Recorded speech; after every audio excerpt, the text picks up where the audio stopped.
You have spent your whole life being there for everyone else, and if you keep waiting for permission to take care of yourself, you are going to wait the rest of your life. There are three things that fix this, and the first one is the one most people fight the hardest, and it's the most difficult to see. You have to stop judging what you feel.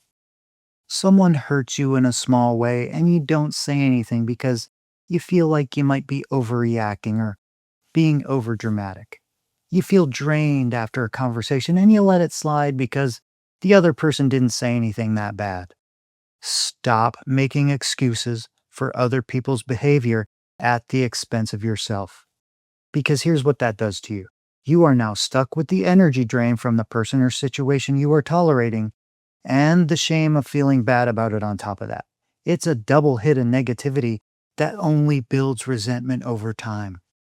Your feelings do not need to make sense to anyone. They don't even need to make sense to you. What you feel is real. It does not have to be justified to anyone ever. The moment you stop fighting what you feel and start listening to it is the moment you take control of your life. And before I get into the next one, I want to say that you are probably one of the people that cares the most. So what I'm about to point out will quietly ruin you if you do not get a handle on it. It comes from a good place, but you have to stop putting yourself last.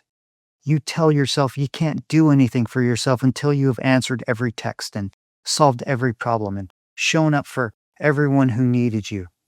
The list will never be finished.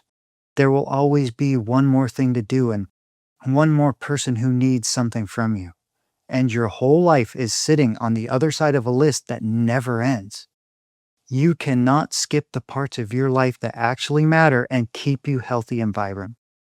Doing something you love that makes you feel healthy and empowered is not a reward. It is a necessity that keeps you going. Every time you ignore any of these things, you are teaching yourself that you do not count.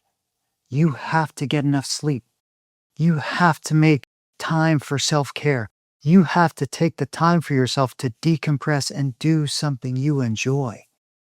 Because if you don't take this time for yourself, you will always fail in the end.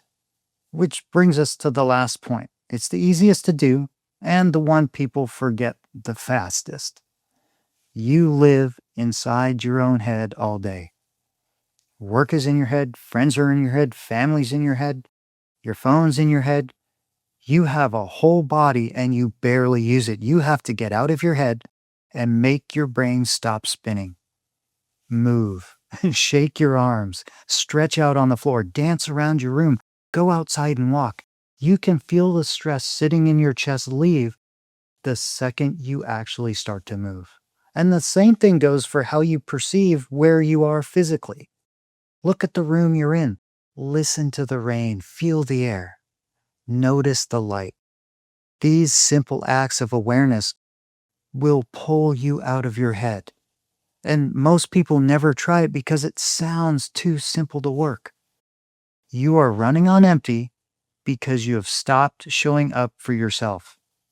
You show up for everyone else, you answer every call, you fix every problem, and you have nothing left over for the one person who actually needs you the most. You do not have to earn the right to rest. You do not have to earn the right to live your own life. You have to put yourself first because you have to matter more than anything else. And always remember, it only takes one day to turn everything around.